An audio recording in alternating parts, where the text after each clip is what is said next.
Bueno, buenas tardes, hermanos y hermanas. Dios les bendiga. Les saluda el pastor Salvador Adalberto Sánchez, pastor de Iglesia Bíblica Fe y Gracia, aquí en la ciudad de Springfield, Virginia. Es un placer poder estar con ustedes en este momento para que juntos podamos aprender de la palabra del Señor. Así que les invito en este momento a que hagamos una oración para pedir dirección al Señor y podamos hablar acerca de este maravilloso tema que nos corresponde enseñar con la ayuda que Dios nos da y su dirección a través de su Espíritu Santo. Vamos en esta hora a orar. Padre, te damos gracias por esta hermosa oportunidad que tú me das de compartir con mis hermanos y poder hablar para poder enseñar, Padre, estas verdades que son tan necesarias de ser comprendidas y no solo entendidas, sino también creídas y aplicadas en nuestra vida. Te agradezco por los que están presentes en este momento, por los que están dispuestos a aprender tu palabra. Siempre es un privilegio, Señor, para mí poder ser un portavoz, un megáfono que transmita la verdad del Evangelio. Por eso te ruego que me ayudes, Señor, para hablar conforme a la verdad y no hablar conforme a mi criterio humano, y también que ayudes a mis hermanos y hermanas para poder entender tu palabra correctamente, poder creerla y aplicarla. En el nombre de Jesús te damos gracias. Amén y amén. Bueno, en las pasadas lecciones, o mejor dicho, las pasadas 3 lecciones, hermanos, hemos considerado, hermanos, varias preguntas. Y una de ellas es, ¿qué debo hacer para ser salvo? Y también, ¿qué no debo hacer para ser salvo?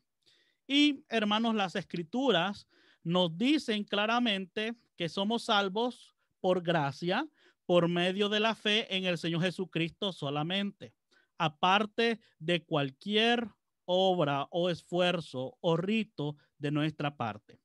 La salvación no es por obras, es solamente por la fe sola en Cristo, por la fe sola en Cristo, no fe en Cristo y fe en mis obras, sino solo por la fe sola en Cristo.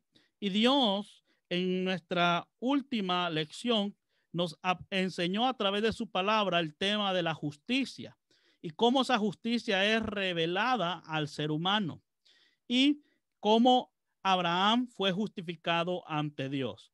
Así que en una forma general, ¿qué es lo que hemos estudiado? Primero, vimos el pecado y la condenación. En el capítulo 1, versículo 18 hasta el capítulo 3, versículo 20, vimos cómo la justicia de Dios es requerida. O sea, cómo la raza humana tiene la necesidad de la justificación. Y tenemos esa necesidad de ser justificados porque todos somos pecadores y somos culpables ante Dios. También en Romanos capítulo 3, versículo 21 al capítulo 5, versículo 21, vimos la salvación y la justificación. Vimos cómo la justicia de Dios es recibida, ¿verdad? Esto es importante, mis amados hermanos, que nosotros lo aprendamos, ¿verdad? Cómo es que Dios, hermanos, nos muestra el camino para obtener la justificación. Y ya lo dijimos, es por gracia, por medio de la fe, solamente en Cristo. Y también en el capítulo 4, desde el versículo 1 hasta el versículo 25, Pablo nos habla sobre un ejemplo de un hombre que fue justificado por la fe sola en Cristo. Y ese fue Abraham. No solamente vimos el ejemplo de Abraham, también vimos el ejemplo de David. Y, hermano, lo maravilloso de este ejemplo es que Pablo está mostrando a los creyentes, a las personas, les está mostrando cómo es que el padre de la nación de Israel, o sea, eh, donde se originan todas las cosas, ¿verdad? El padre en la fe, como Abraham, este hombre tan importante y tan conocido para todo israelita, cómo este hombre obtuvo la justicia ante Dios que fue por la fe solamente. Y Abraham estuvo en la dispensación de la promesa, pero David estuvo en la dispensación de la ley. Y tanto Abraham como David, aunque vivieron en diferente administración o dispensación, tanto el uno como el otro fueron justificados solamente por la fe sola en Cristo. Y esto es lo que Pablo está mostrando a través de todo lo que hemos venido estudiando. Ahora, ya que estamos viendo el tema de la salvación y la justificación y cómo esta salvación, esta justificación es recibida solo por la fe, ahora, esta tarde, nos toca hablar sobre el tema los resultados de la justificación.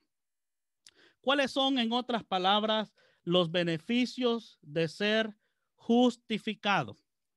Cuando usted mira la salvación, quiero que me ponga mucha atención a esto. Cuando usted mira la salvación, la gente siempre está pensando solo la salvación del infierno, pero la salvación del espiritual que Dios ha dado al hombre es una salvación tan grande, como dice el escritor a los Hebreos, que es una salvación de la pena del pecado en el infierno, una salvación del poder del pecado en el presente, en la vida diaria de cada creyente, y una salvación de la presencia del pecado cuando seamos glorificados y ya no tengamos más que tener en nuestro cuerpo la existencia de nuestra naturaleza pecaminosa. Pero adicional a eso, por si fuera poco esta salvación tan grande que tenemos, Dios también junto con la salvación nos ha dado un combo de bendiciones. No sé si ustedes entienden esa palabra. O sea, junto con la salvación, Dios nos ha bendecido con toda bendición espiritual. He escuchado como muchos creyentes, hermanos, en sus oraciones le dicen a Dios, Señor, bendícenos, Señor, bendícenos. Y yo digo, si ustedes supieran cuán bendecidos somos en Cristo. ¿Cuál es el problema de los creyentes? Es que los creyentes hoy en día, debido a su poco o su poca diligencia por estudiar la palabra, desconocen las preciosas y grandísimas bendiciones que tenemos en Cristo junto con la salvación que Dios nos ha dado. Así que las bendiciones de la salvación son dadas a cada creyente que ha sido justificado por Dios. O sea, aquellos que pueden apropiarse, que pueden usar, que pueden disfrutar estas bendiciones, son solamente aquellos que han sido justificados por la gracia de Dios por medio de la fe sola en Cristo solamente. Recuerde que hay una tarea para cada uno de nosotros. ¿Y cuál es la tarea? Aprendernos los versículos de Romanos 1, 16 al 17. Así que yo espero de que hasta esta altura usted ya se sepa de memoria estos versículos. ¿Qué dicen estos versículos? Los puede usted ahí recitar conmigo sin necesidad de activar su micrófono. Dice, porque no me avergüenzo del evangelio, porque es poder de Dios para salvación a todo aquel que cree. Qué maravilloso este versículo. Dice que el evangelio es poder de Dios para salvación a todo aquel que cree. Al judío primeramente, pero también al griego. ¿Y qué es lo que tenemos en el evangelio? En el evangelio está el tema de la justicia de Dios. En el evangelio se revela la justicia de Dios por fe. Porque el evangelio es poder de Dios para salvar a una persona, por eso es por fe, pero también el evangelio no solo es para la justificación o la salvación de una persona, sino también para fe. Esto para fe está hablando de nuestra vida como creyentes mientras esperamos a nuestro Salvador. ¿Cómo debemos de vivir la vida? Por fe, de la misma manera como fuimos salvos, por fe. Debemos de vivir la vida por fe, de la misma manera como fuimos salvos por la gracia de Dios, por la fe sola en Cristo. Así que el versículo 17 dice, porque en el evangelio la justicia de Dios se revela por fe y para fe, como está escrito, mas el justo por la fe vivirá. Ahora, quiero que recordemos el versículo último del capítulo 4 de Romanos 4:25 para que podamos introducirnos al versículo que nos corresponde esta noche estudiar. El versículo 25 de Romanos 4 termina diciendo Pablo lo siguiente, en el cual dice, fue entregado por nuestras transgresiones y resucitado, dice, para nuestra justificación. Este versículo de Romanos habla del evangelio y sabemos que el evangelio habla de Cristo y de su obra. Y hablando de su obra, Pablo dice que Cristo fue entregado por nuestras transgresiones, pero que resucitó para beneficio nuestro, para nuestra justificación. Note cómo Pablo termina con la palabra justificación en el capítulo 4 y empieza el capítulo 5 con la palabra justificación. Entonces, mis amados hermanos, vamos a continuar en el capítulo 5 aprendiendo de estos 11 versículos, del 1 al 11, donde vamos a hablar acerca de las bendiciones y también vamos a hablar acerca de la seguridad de la salvación que tenemos nosotros que hemos creído en Cristo. Veamos el versículo 1 del capítulo 5 de Romanos. Yo quiero invitar a los hermanos que están ya conectados a que por favor utilicen su Biblia y tengan un lápiz o un marcador siempre dispuesto para que puedan hacer apuntes, hermanos, poner algunas referencias que pueden ser de mucha ayuda para usted y su estudio de la palabra de Dios. Romanos 5:1 dice: justificados pues por la fe, tenemos paz para con Dios por medio de nuestro Señor Jesucristo. Note lo que dice este versículo. Dice que somos justificados pues no por obras. El tema de la justificación es, dice, por la fe que nosotros somos declarados justos. Recuerde que justificación es un término legal, donde en la corte del cielo un pecador es declarado legalmente justo, no que sea justo, pero sí es declarado legalmente justo cuando pone su fe sola en Cristo. Pero esa persona que pone su fe en Cristo, junto con la salvación, recibe varios beneficios, varias bendiciones. Los creyentes hemos sido bendecidos en Cristo de una manera especial, hermano, como resultado de nuestra justificación.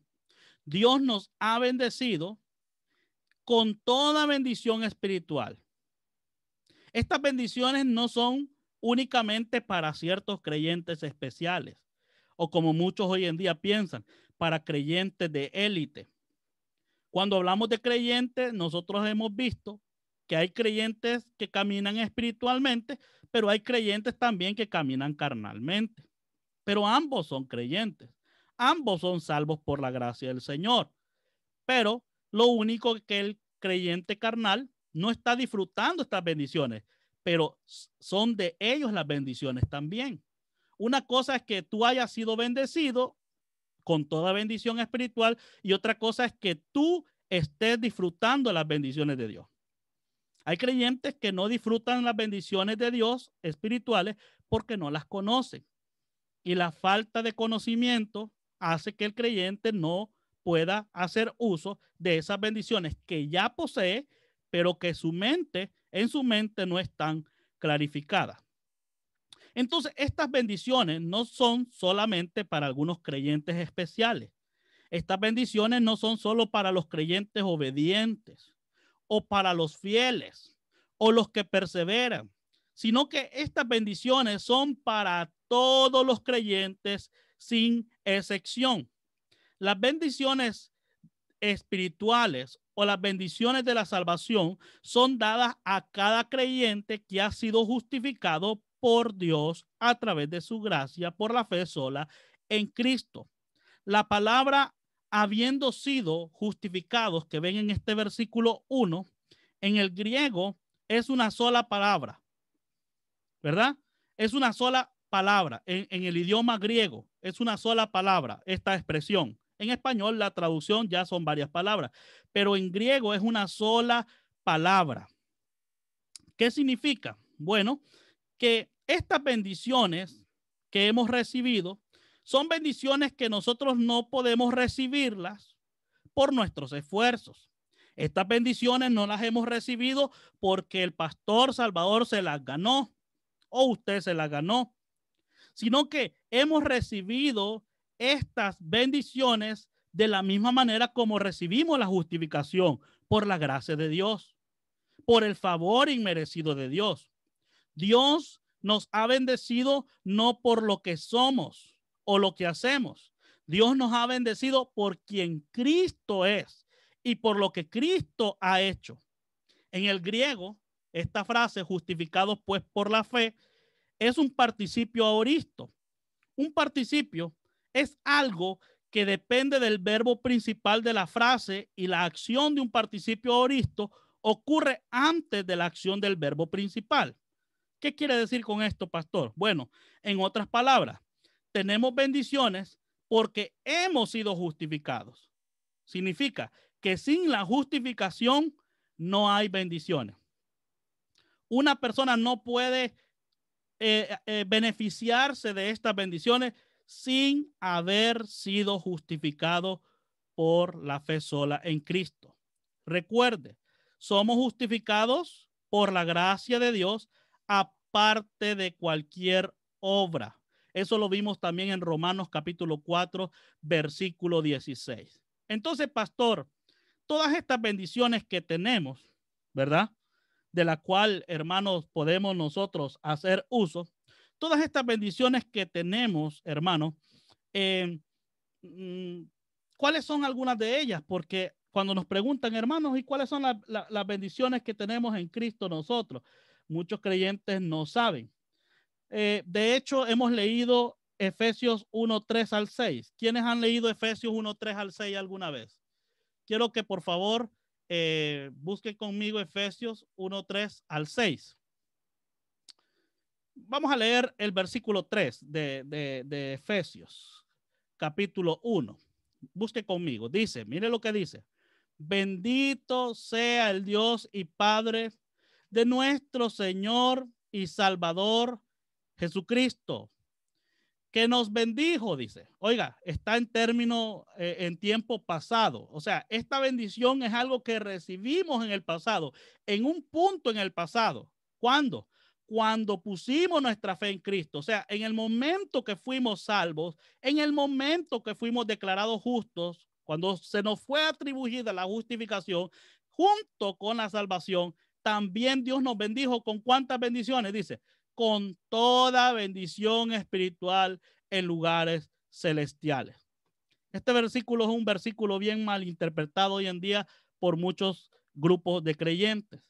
Ellos piensan que este versículo está hablando de bendiciones materiales y dicen, dice, la manera como tú demuestras que eres un hijo de Dios, dicen ellos, es si tienes dinero. Porque si tú estás bendecido, entonces es porque entonces eres hijo de Dios, Él te ha bendecido. Pero este versículo no está hablando de bendiciones materiales. Este versículo dice, toda bendición espiritual en lugares celestiales. Dios no te ha prometido ser el siguiente Ricky Ricón. Dios no te ha prometido que vas a ser la mujer más rica o el hombre más rico porque eres su hijo. No, de hecho, hermanos, grandes hombres de Dios como Pablo dijeron las siguientes palabras. Pablo dijo, sé vivir humildemente, sé tenerlo todo como no tener nada, pero todo lo puedo en Cristo, dijo Pablo, que Él me fortalece. Mis amados hermanos, grandes hombres de Dios, hermanos, vivieron momentos de necesidad. Pablo dijo que él había pasado hambre, desnudez, peligro, espada, cárceles, vituperios, hermanos, y no por eso no eran hombres o hijos de Dios. No tuvieron quizás nada material, pero sí tenían toda bendición espiritual. Y yo quiero recordarle eso porque quizás es posible que usted en este momento, yo sin darme cuenta, o mis hermanos que están aquí sin darnos cuenta, quizás usted esté pasando un momento difícil. Y es bueno que usted recuerde que la felicidad de nosotros no consiste en los bienes materiales que tenemos, sino que nuestra felicidad consiste en Cristo, en su obra y todas las bendiciones que Él nos ha dado. Entonces, ¿cuáles son esas bendiciones, pastor? Yo quiero conocer, porque dice que hemos sido bendecidos con toda bendición espiritual. Vamos a ver algunas bendiciones que recibimos en el momento cuando fuimos salvos. Las bendiciones de la salvación incluyen la primera bendición. Anoten su material, por favor. Paz para con Dios. El versículo 1 nuevamente, justificados pues por la fe, tenemos paz para con Dios. Esa frase, para con Dios, subráyela por favor. Paz para con Dios, esa frase, esa palabra con Dios, está hablando de la paz que obtuvimos en el momento de nuestra justificación, en el momento que fuimos salvos. Recuerde que antes de ser salvo, usted estaba en una condición espiritual enemistado con Dios. Por ejemplo, Adán y Eva. Cuando Adán y Eva pecaron, hermanos, ellos fueron apartados de la comunión con Dios. Incluso hasta Dios los sacó del huerto, ¿verdad? Y puso ángeles ahí para que ellos no entraran nuevamente al huerto. Ellos estaban, hermanos, destituidos, apartados, excomulgados de la comunión con Dios. Dios estaba enemistado con ellos, estaba enojado. La ira de Dios estaba fuerte sobre ellos. ¿Y sabe qué tuvo que hacer Dios? Dios tuvo que utilizar un corderito. Y ese inocente sirvió para vestir a dos pecadores. De la misma manera, Dios tuvo que utilizar, óigame bien, a un cordero sin pecado para cubrirnos con su justicia a todos los pecadores que creemos en él. Y cuando creemos en él, mis amados hermanos, esa enemistad que había, hermanos, por la obra de Cristo fue resuelta. Ahora tenemos paz para con Dios. Y esa es la paz para con Dios. Pero también la Biblia nos habla de otro beneficio que tenemos adicional. Y es la paz de Dios. Quizás usted ha leído Filipenses 4, 6 al 7. Dice, por nada estéis afanosos, si no sean conocidas vuestras peticiones delante de Dios en toda oración y ruego, con acciones de gracia. Y la paz de Dios, que sobrepasa todo entendimiento, guardará vuestros corazones y vuestros pensamientos en Cristo Jesús. No es lo mismo en la Biblia, paz para con Dios, que la paz de Dios. Son dos cosas diferentes. La paz para con Dios es aquella que recibimos cuando pusimos la fe en Cristo y Cristo nos reconcilió con el Padre. La paz de Dios es la que usted usa cuando tiene momentos de aflicción. La Biblia en Primera de Pedro, capítulo 1, versículo 7, dice que si es necesario, tengáis que ser afligidos en diversas pruebas, para que sometida a prueba vuestra fe, mucho más preciosa que el oro, el cual, aunque perecedero, se prueba con fuego, y esa fe, cuando Cristo venga, sea hallada en alabanza y gloria, cuando Él se manifieste. Pero mientras, si es necesario, pasemos pruebas. Y mientras estamos en las pruebas, la persona que ha creído en Cristo puede reaccionar o responder de dos maneras. Puede responder confiando en Dios o puede responder carnalmente en sus propias fuerzas. ¿Cuántos de nosotros hemos pasado momentos difíciles? Cuando dice la Biblia, por nada estéis afanosos, significa ansiosos, preocupados, ¿verdad? Al punto de dejar de depender de Dios. ¿Qué debemos hacer nosotros? Mejor doblar nuestras rodillas y comenzar a hacer peticiones a Dios, acudir a Dios, depender de Dios, orar con ruego, darle gracias a Dios por todas sus bendiciones, porque aunque estemos en problemas, aunque estemos en aflicciones, tenemos la paz de Dios. Es por eso que el apóstol Pablo, mis amados hermanos, estaba en la cárcel con Silas. En las cárceles de antes no son como las cárceles que hay aquí en los Estados Unidos, que tienen inodoros y baños mucho mejores que los que tenemos a veces en la casa. No, en aquel entonces, hermanos, las cárceles eran cuevas, habían ratones, habían animales, ahí se hacían necesidades los presos y caminaban ellos sobre ese mismo lugar donde se hacían necesidades porque los amarraban de los pies y de las manos. Pero ahí en ese lugar, en lo más profundo, donde estaba Pablo y Silas, dice que ellos estaban cantando y alabando a Dios. Y en lugar de ellos recibir ánimo de los hermanos, ellos escribían cartas a las iglesias animando al pueblo de Dios. ¿Y cómo es posible que Pablo en tal circunstancia pudiera estar con tal acción? ¿Sabe por qué? Porque él estaba usando la paz de Dios.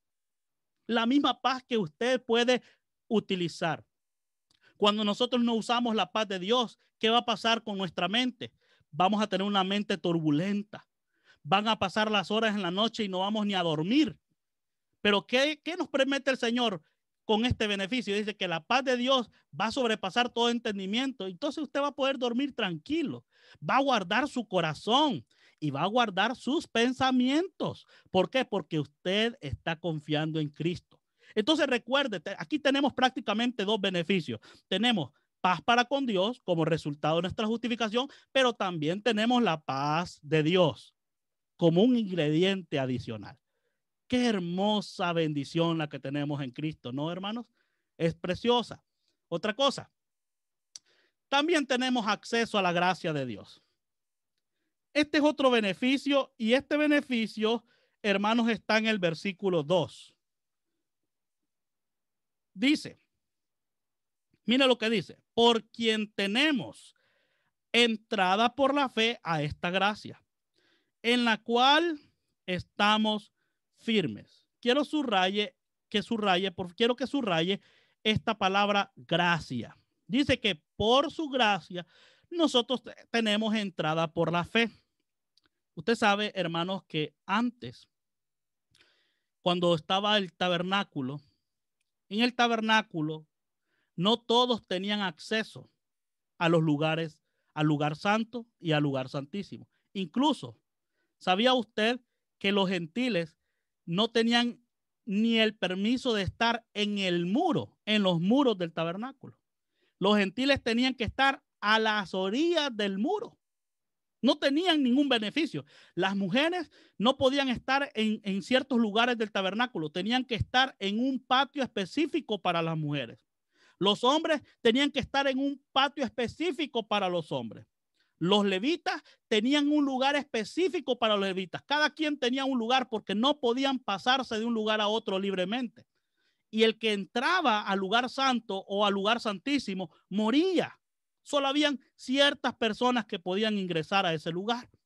Pero nosotros, por la gracia de Dios, hermanos, por la obra de Cristo, ahora tenemos entrada por la fe a esta gracia.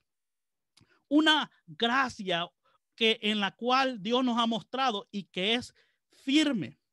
La palabra tenemos, o sea, esta gracia de la cual está hablando y que nos hace referencia al tabernáculo, mis amados hermanos, esa gracia que nos está hablando aquí, esa palabra tenemos del versículo 2, gramaticalmente está en tiempo perfecto.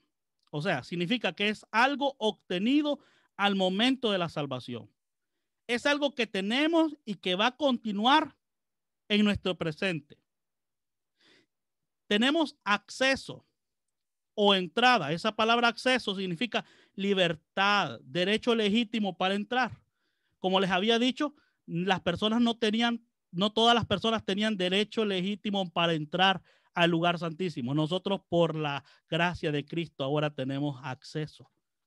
Ese es otro beneficio que tenemos los creyentes. El escritor a los hebreos dijo las siguientes palabras en los versículos 10 al 14 y versículo 19. Dice, en esa voluntad somos santificados mediante la ofrenda del cuerpo de Jesucristo, hecha una vez y para siempre. Y ciertamente, dice, todo sacerdote está día tras día ministrando y ofreciendo muchas veces los mismos sacrificios que nunca pueden quitar los pecados. Pero Cristo, habiendo ofrecido una vez y para siempre un solo sacrificio por los pecados, se ha sentado a la diestra de Dios y de ahí en adelante esperando hasta que sus enemigos sean puestos por estrado de sus pies. Porque con una sola ofrenda hizo perfectos para siempre a los santificados. Así que, hermanos, teniendo libertad, aquí está el asunto. Ahora tenemos libertad, hermano. Ahora tenemos acceso.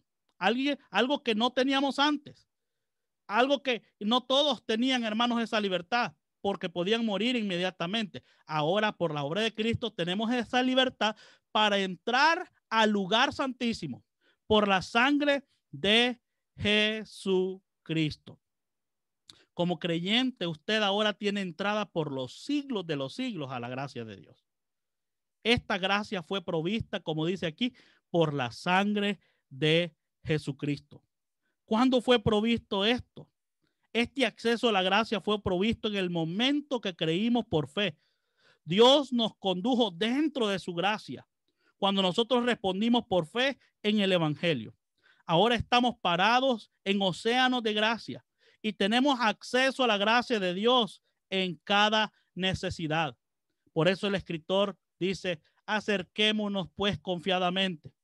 Antes los sacerdotes no se podían acercar confiadamente, porque si ellos se acercaban con un tan solo pecado, sin haber hecho sacrificio primero por sus pecados, ellos podían morir inmediatamente. Pero ahora nosotros podemos acercarnos confiadamente al trono de la gracia de Dios para alcanzar misericordia y hallar gracia para el oportuno socorro, y todo por la obra de Cristo. Entrada a la gracia de Dios. No necesitamos un intermediario para entrar a esta gracia. No necesitamos hacer un rito para entrar a esta gracia. Esta gracia la hemos recibido por la obra de Cristo, por lo que Cristo ha hecho.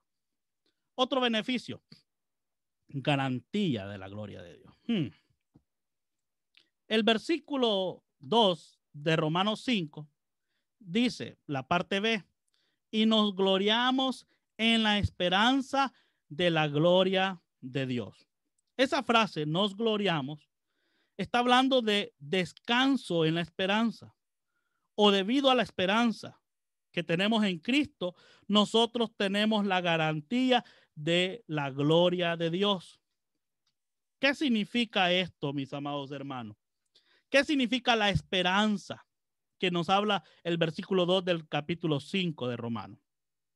La esperanza es la segura expectación confiable que lo que Dios ha prometido, Él lo va a cumplir. ¿Cuántos creen que todo lo que Cristo ha prometido, Él lo va a cumplir? Cuando Pablo escribió sobre nuestra gloria en esperanza aquí, él está refiriéndose a nuestra segura expectación de las bendiciones futuras. O sea, porque Dios nos ha garantizado que Él nos va a glorificar. Por eso podemos nosotros regocijarnos, porque Dios nos ha asegurado que participaremos en su gloria en el futuro. ¿A qué se refiere esta gloria? O ser glorificado, o entrar en un estado glorificado en el futuro. Bueno, veamos este versículo. Dice, Filipenses 3:20 al 21. Mas nuestra ciudadanía está en los cielos, de donde también esperamos al Salvador, al Señor Jesucristo, el cual, oiga, ¿qué tiene que ver con esta gloria? ¿Cuál es esa esperanza futura? Dice, transformará el cuerpo de la humillación nuestra para que sea semejante al cuerpo de la gloria suya, por el poder con el cual puede también sujetar a sí mismo todas las cosas. Esta esperanza no solamente nos asegura que vamos a estar una eternidad con el Señor, sino que también Dios va a transformar nuestros cuerpos. Posiblemente usted quizás no ha pensado en esto, pero esto es una gran esperanza, sobre todo para aquellos que están ahorita muriendo en la cama de un hospital, para la gente que solamente está esperando el momento que va a experimentar la muerte física. Hay gente que está sufriendo en su cuerpo, pero pueden tener la seguridad de que si han creído en Cristo, se va a acabar el dolor. Un día vamos a tener un cuerpo totalmente glorificado. Un cuerpo que no va a ser afectado por corrupción, sino un cuerpo incorruptible. Un cuerpo que va a ser totalmente glorificado. Un cuerpo que va a ser, hermano, semejante al cuerpo glorificado de Cristo. Semejante. Versículo 8, capítulo 8, versículo 18 de Romanos dice, pues tengo por cierto, Pablo no estaba hablando mentira, algo cierto estaba hablando, que también la esperanza tiene que ver en el hecho de que las aflicciones del tiempo presente no sean comparables con la gloria venidera que en nosotros ha de manifestarse. Si estoy sufriendo ahorita, yo puedo pensar espiritualmente y puedo recordar que ningún sufrimiento del presente se compara con lo que me espera cuando Cristo sea manifestado. Yo tuve la oportunidad de ser pastor de un miembro en Massachusetts, me reservo su nombre. Él era uno de los diáconos que yo tuve. Un hombre, hermano, que desde los 39 años, él vivía prácticamente dentro de la sala de un hospital. Primero lo operaron de un trasplante de riñón. Después le pusieron una válvula en el corazón. Después, hermanos, él estuvo, hermanos, con procedimientos en su cuerpo, insulinas. Hermano, él desde los 39 años fue una vida de sufrimiento, sufrimiento. Llegó a un punto, hermanos, donde ya su cuerpo, sus manos estaban completamente rojas, manchadas de sangre, de tanta aguja que habían metido en su cuerpo, y la gente ya no hallaba dónde poner las agujas ya, sino que tenían que poner agujas aquí en su cuello, en su vena principal. Y cuando estaba ese hombre en la cama, yo iba a visitarlo. Supuestamente yo iba para darle aliento, pero sabe, el alentado, el que salía ahí con aliento era yo, porque ese hombre me decía, pastor, hoy mi cuerpo sufre, pero ¿sabe qué? Dios va a transformar mi cuerpo y eso me consuela, me dice. Él estaba comparando su sufrimiento, y cuando él miraba su sufrimiento presente, hermano, él lo comparaba con las glorias que tenemos seguras nosotros los creyentes en Cristo. Y ningún sufrimiento, hermano, se compara con todo lo que usted va a experimentar por la obra de Cristo. Ningún sufrimiento del presente o aflicción se compara con la gloria venidera que en nosotros ha de manifestarse. Había una anciana, mis amados hermanos, que estaba ya en los últimos segundos de vida. Y cuando estaba muriendo, antes de morir, mejor dicho, el pastor llegó a hablar con ella. Y la anciana ya con poca respiración, y el pastor se le queda viendo y le dice, hermana, ¿no sientes que te estás hundiendo? Y le dice la anciana, con dificultad levanta su mirada al pastor y le dice, pastor, le dice, ¿cuándo ha visto usted que una persona que está sobre la roca se hunde? Mis amados hermanos, el conocer las promesas de Dios trae esperanza. Cuando tú conoces las promesas de Dios, hermano, ninguna aflicción se compara con las promesas que Dios tiene para ti, con la esperanza que Él te ha prometido que experimentarás un día cuando Él se manifieste en gloria. Así que ese es otro beneficio que tenemos. Otra de las bendiciones, hermanos, que tenemos como resultado de nuestra justificación es gozo en las tribulaciones.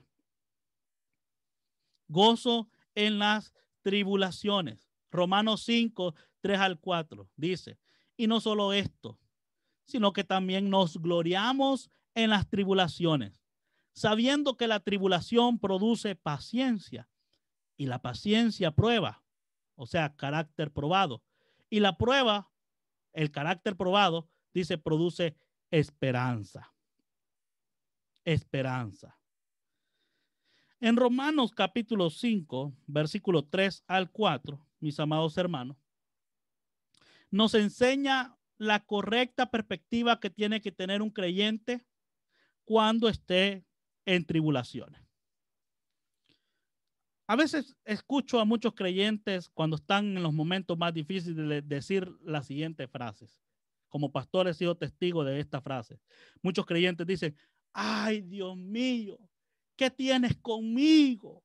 ¿Por qué no me quitas, Señor, este sufrimiento? Padre, ¿qué pasa? Quizás me has abandonado. Quizás tú me has desamparado. Quizás tú no me quieres. Mucha gente cuando está en las tribulaciones, ¿cómo responde la tribulación? Cuando tú estás pasando un momento difícil, ¿cómo tú recibes esa prueba? ¿Cómo tú la percibes? ¿Con qué perspectiva la percibes?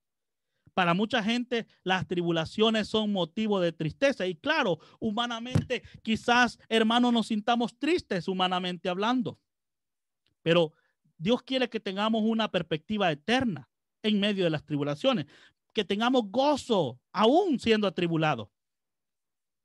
Hermanos, quiero decirle que en la iglesia primitiva, cuando Santiago escribe toda esa carta, la epístola a los Santiago, escribe esa carta a judíos que estaban siendo perseguidos. Déjenme contarles un poquito de lo que experimentaban los creyentes de la iglesia primitiva. Para el tiempo de la iglesia primitiva, el imperio romano era el que predominaba.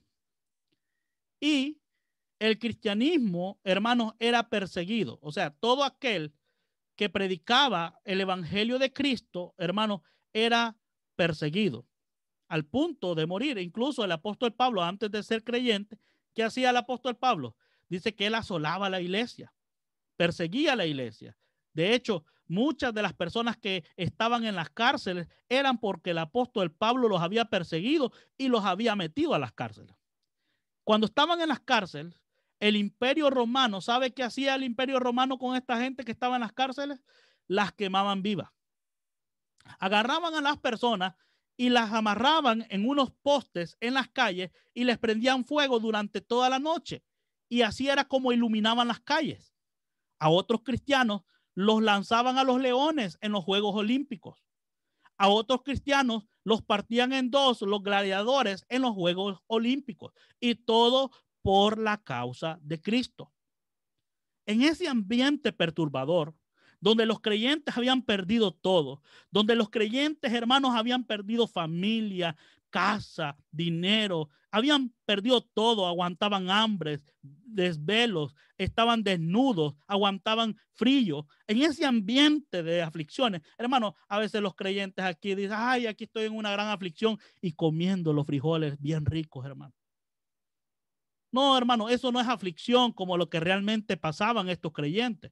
Pero en ese ambiente de tribulación, de angustia, el Santiago en el capítulo 1, versículo 2 al 5, les dice Santiago a los hermanos, hermanos míos,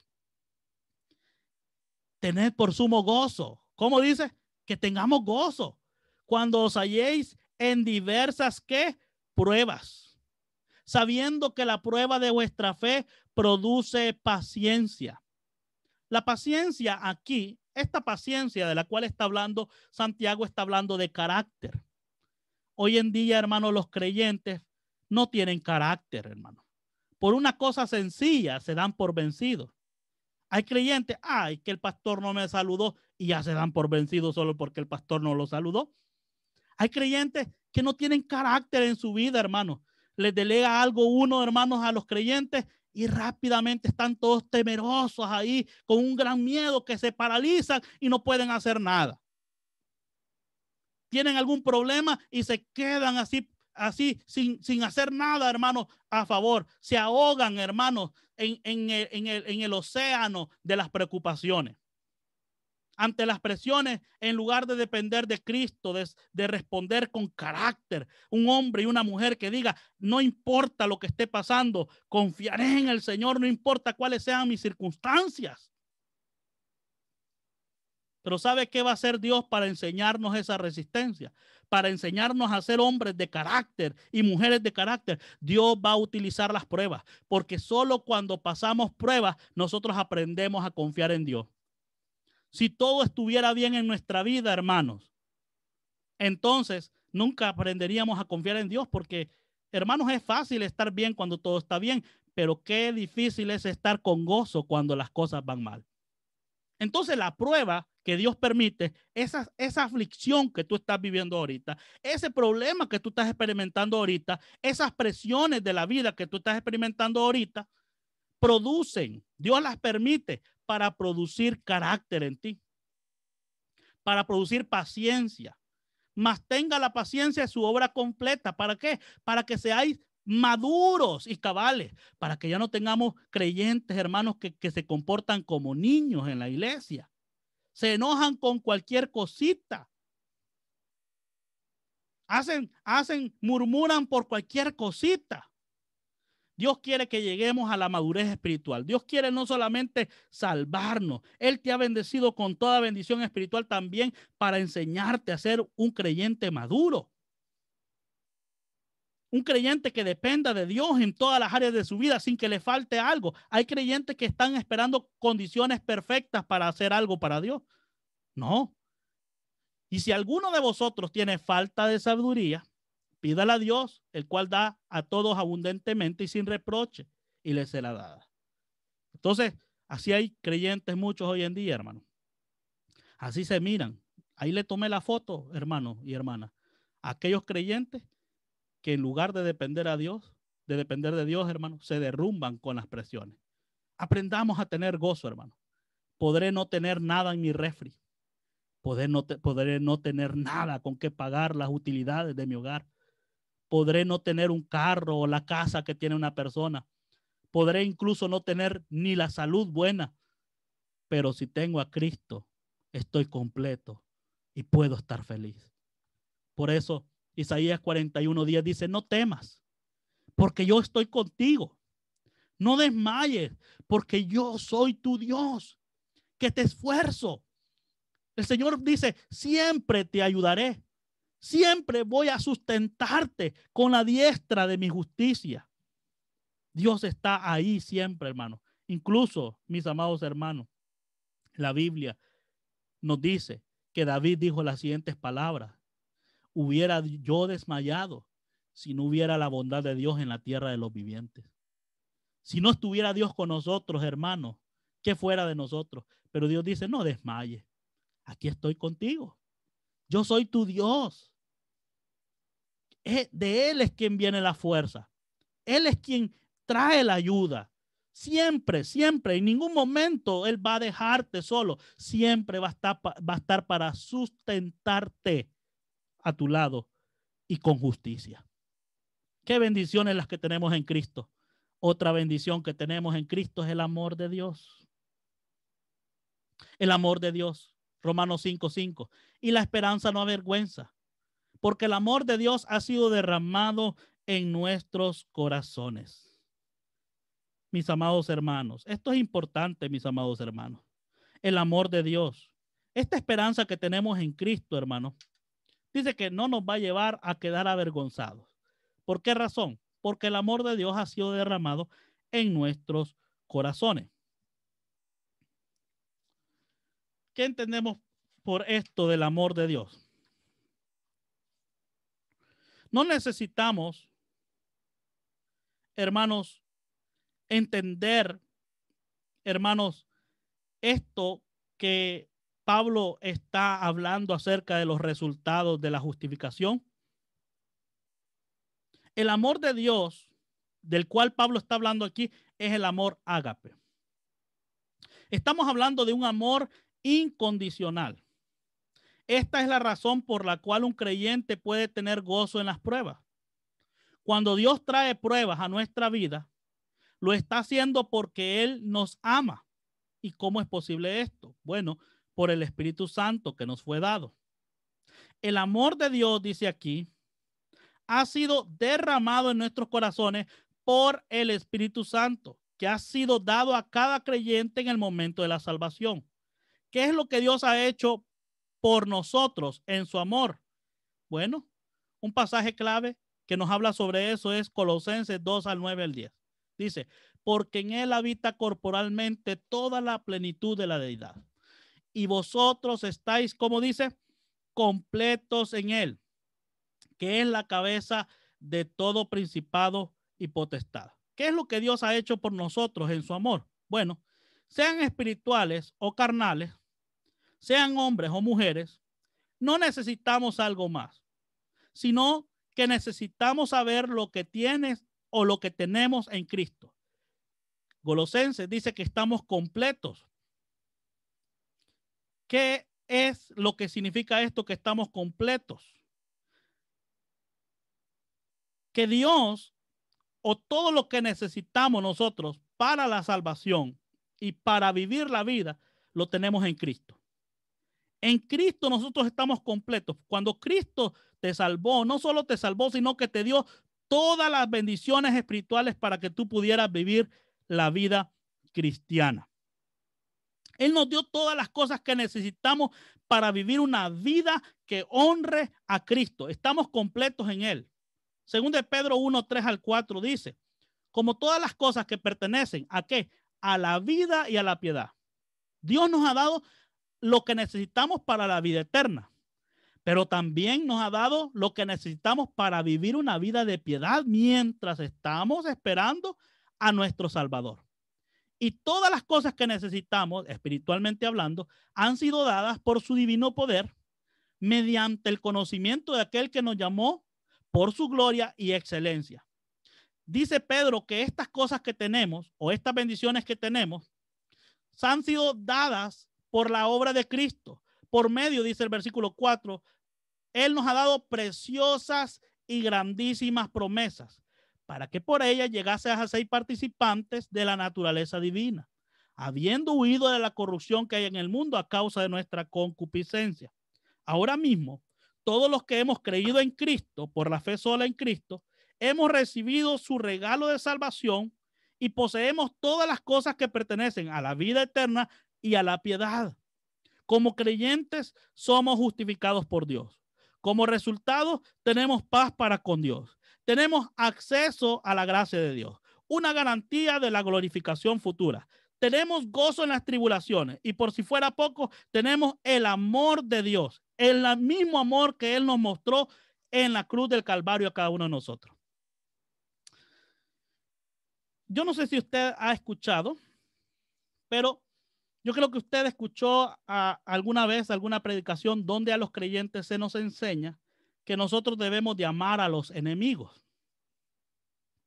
Y un día le preguntaron a una persona, mira, yo oigo que la Biblia dice que amemos a nuestros enemigos, que amemos a los que nos aborrecen, que amemos a los que nos odian. ¿Cómo es posible hacer esto, hermano? ¿Cómo es posible que una persona pueda entonces hacer esto? Sencillo, por esta razón, mira. Porque el amor de Dios ha sido derramado en nuestros corazones. Cuando yo entiendo la gracia de Dios, yo puedo usar esa misma gracia que Dios tuvo conmigo. Le voy a poner un ejemplo. Cuando Dios te amó, ¿qué bueno hiciste tú para que te amara Dios? Todo lo que hicimos fue malo. Pecamos extremadamente. Romanos 3 dice que a una nos hicimos inútiles. No hay quien haga lo bueno, no hay ni siquiera uno. Todos nos desviamos. Todos nos descarriamos, hermano. Hemos fallado, mas sin embargo, Dios nos amó.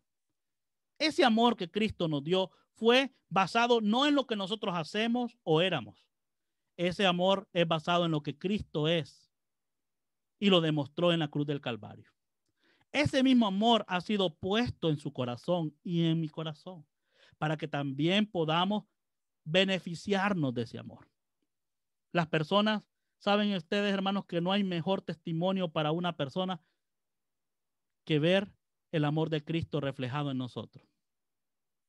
Quizás las personas esperarían de usted insulto de la misma manera como ellos lo hacen, o odio quizás como ellos lo odian, pero cuando usted les ama como Cristo les amó, eso, mis amados hermanos, es el mejor evangelio de conciencia que usted puede mostrar en la vida de las personas.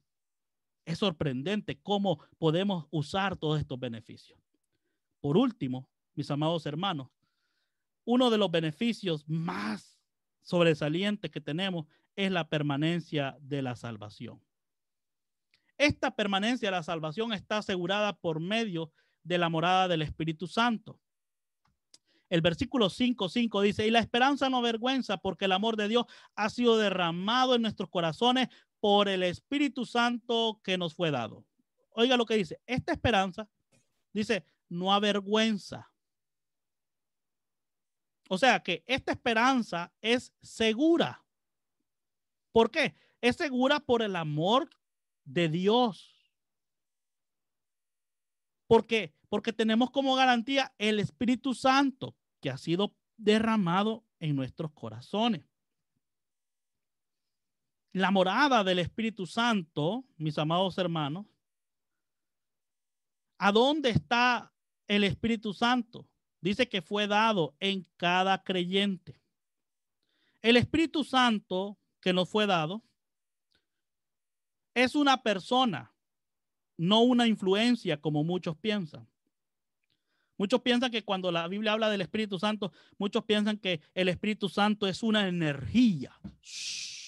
No, cuando usted estudia la doctrina del Espíritu Santo, usted se va a dar cuenta que el Espíritu Santo tiene todas las características de una persona. Y el Espíritu Santo también es un regalo dado a cada creyente. El Espíritu Santo no es un premio porque usted hizo algo.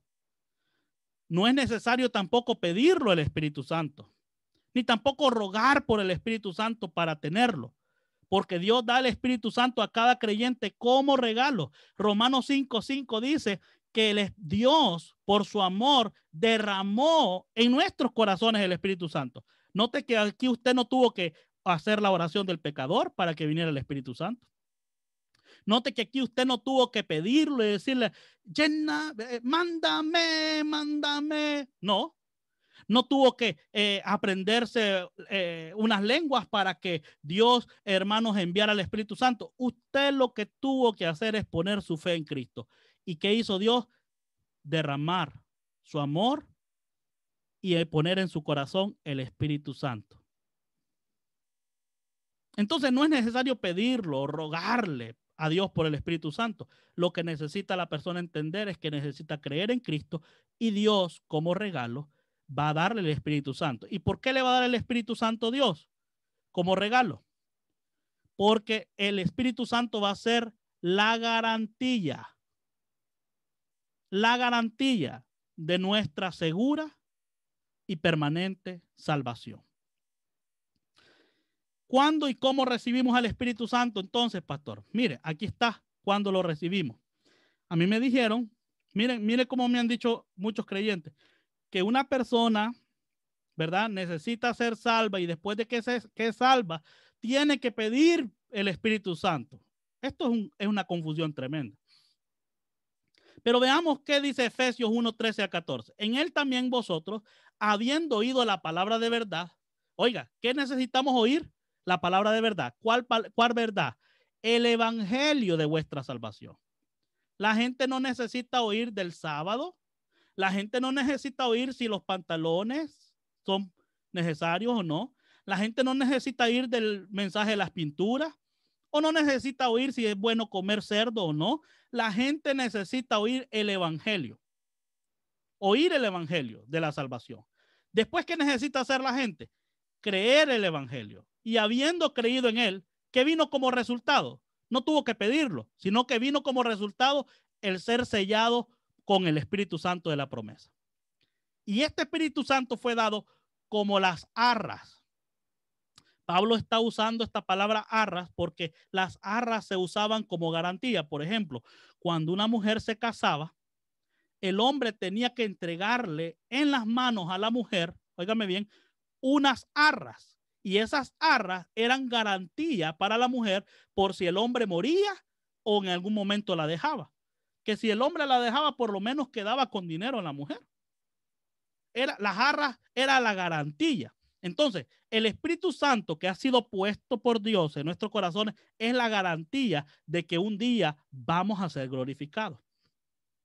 Esto es importante entenderlo. Entonces, ¿cuándo fue que nosotros recibimos el Espíritu Santo? Bueno, aquí está, miren.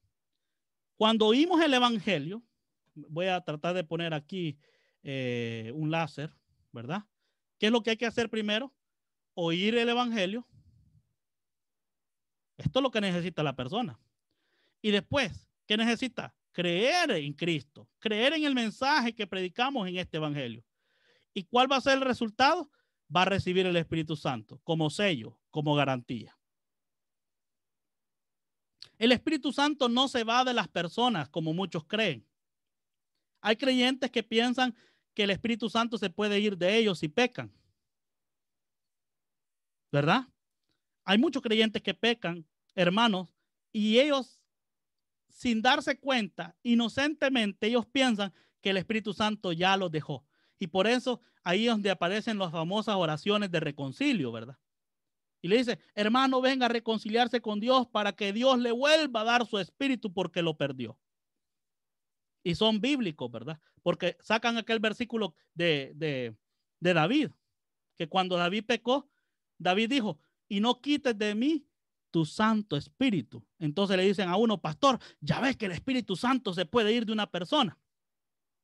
Ok, le voy a explicar cómo es eso. Déjeme explicarle. Antes de la cruz, o sea, antes de que Cristo muriera, el Espíritu Santo no tenía una morada permanente. El Espíritu Santo venía y se iba. Si el hombre pecaba, el Espíritu Santo se iba.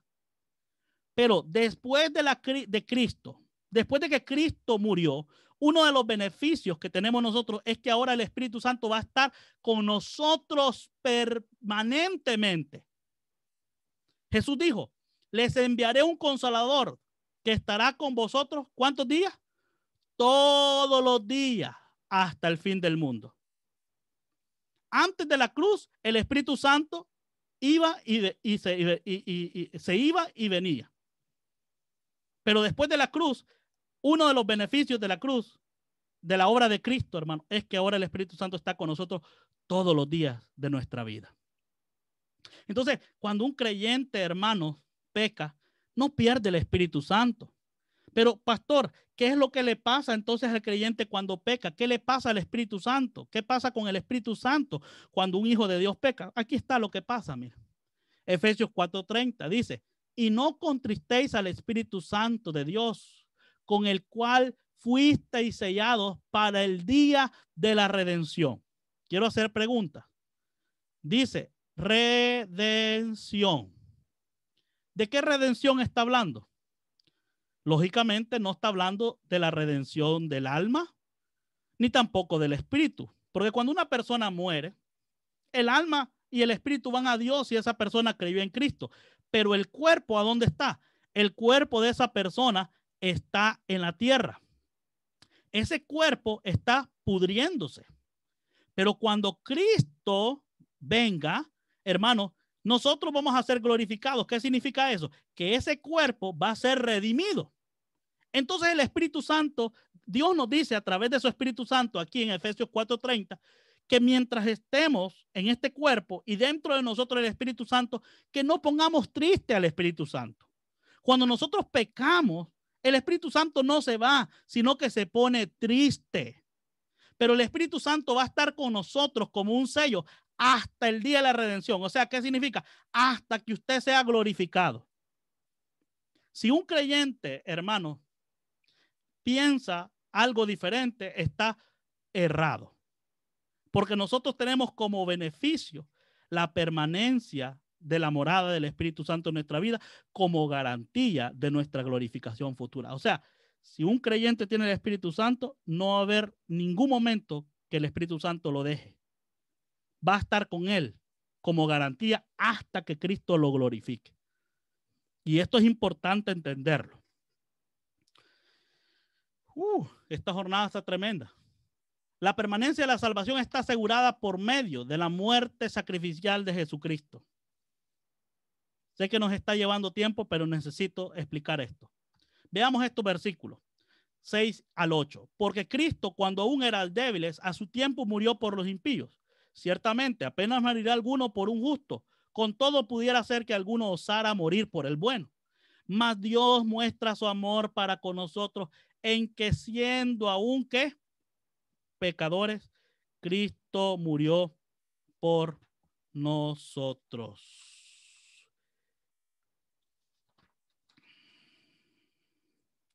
Cristo murió por nosotros. La muerte sacrificial de Jesucristo, la permanencia de la salvación, o sea, el hecho de que tú tengas una salvación segura, es debido a la muerte de Jesucristo. Dice que cuando éramos débiles, a su tiempo, Cristo murió por los impíos. Ciertamente alguno morirá por el justo. Por ejemplo, si le pregunto a usted, mire, ¿usted quiere morir por los de su pueblo? Quizás usted me diría, mire, yo puedo morir por mi mamá, por mi papá, por mis hijos, pero ¿quién moriría por el impío, por el ladrón, por los drogadictos, por los asesinos? ¿Quién moriría por los violadores? Yo le aseguro que usted no quisiera dar su vida por ellos. Ciertamente quizás usted moriría por el justo. Con toda pudiera ser que alguno osara morir por el bueno, pero Dios, hermanos, murió por su amor para con nosotros. Aún siendo pecadores, Cristo murió por nosotros. Entonces, la muerte sacrificial de Jesucristo nos da garantía de nuestra salvación. Porque el amor de Cristo, ese amor que nos mostró en la cruz, nos constriñe, dice Pablo, pensando esto, que si uno murió por todos, luego todos murieron. Y por todos murió para que los que viven ya no vivan para sí, sino para aquel que murió y resucitó por ellos. Entonces, hermanos, quiero hacerles la pregunta, ¿por cuántos pecados Cristo murió? Por todos los pecados. Cristo murió por todos sus pecados, pasados, presentes y futuros. Y esa muerte es el pago completo, perfecto. Él murió por los pecados de todos nosotros los pecadores. Y resucitó, hermanos, para nuestro beneficio. Resucitó para darnos libertad. Ahora, quiero hacerles algunas observaciones de este versículo 14 y 15. Dice, porque el amor de Cristo nos constriñe, pensando esto, que si uno murió, luego por todos, aquí, dice, luego todos murieron. ¿De quién está hablando este versículo en la primera parte? Muchos piensan que este versículo está hablando de Cristo en la primera parte. No. ¿Quién fue el primer hombre que murió espiritualmente? Adán. Y porque él murió, ¿cuál fue el resultado? Todos murieron. Recuerde que Cristo no trajo muerte. Cristo lo que trajo fue vida. Adán fue el que le heredó muerte, pero Cristo le hereda vida. Entonces, la primera parte de este versículo está hablando de Adán. Cuando él murió, todos nacieron con una naturaleza pecaminosa, muertos, separados de Dios. Ahora, el versículo 15 está hablando del segundo Adán. Y por todos murió, ¿verdad? Adán no murió por todos. Cristo sí murió por todos. Y cuando Cristo murió, murió para los que viven, para que ya no vivamos así, sino para aquel que murió y resucitó por ellos. La primera parte habla de Adán y la segunda parte habla de Cristo. Entonces, por ese amor que Cristo nos mostró en la cruz, por eso es que nosotros tenemos permanencia en nuestra salvación. Normalmente cuando las personas piensan en la salvación, siempre están pensando en la salvación dependiendo de lo que hacen. Por eso cuando le preguntan a las personas, mire, si Cristo viniera en este momento, ¿te vas con el Señor? La gente comienza a pensar, a ver, ¿qué he hecho este día? ¿Será que hice algo bueno? No, hice algo malo. Ah, pues no me voy, fíjese. No, pero la salvación no tiene que ver en lo que tú haces. La salvación tiene que ver con lo que Cristo hizo. ¿Y qué fue lo que hizo Cristo? Murió por todos nosotros. ¿Para qué? Para que vivamos. Murió para que ahora usemos esta libertad para aquel que murió por nosotros en la cruz del Calvario. Gálatas capítulo 1, versículo 4 dice, el cual se dio a sí mismo por nuestros pecados. ¿Para qué? Para librarnos del presente siglo malo.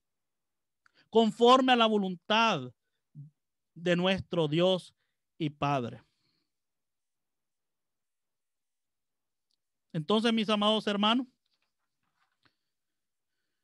por nuestros pecados, por todos nuestros pecados, hermanos. El sacrificio de Cristo, hermanos, incluía todos los pecados. De hecho, en la cruz Jesucristo dijo, consumado es. En griego sería tetelestai. Todo ha sido pagado. La permanencia de la salvación está segura por medio de las promesas de Dios el Padre que nunca falla. Pregunta, ¿cuando Dios promete algo, miente? No, ¿verdad?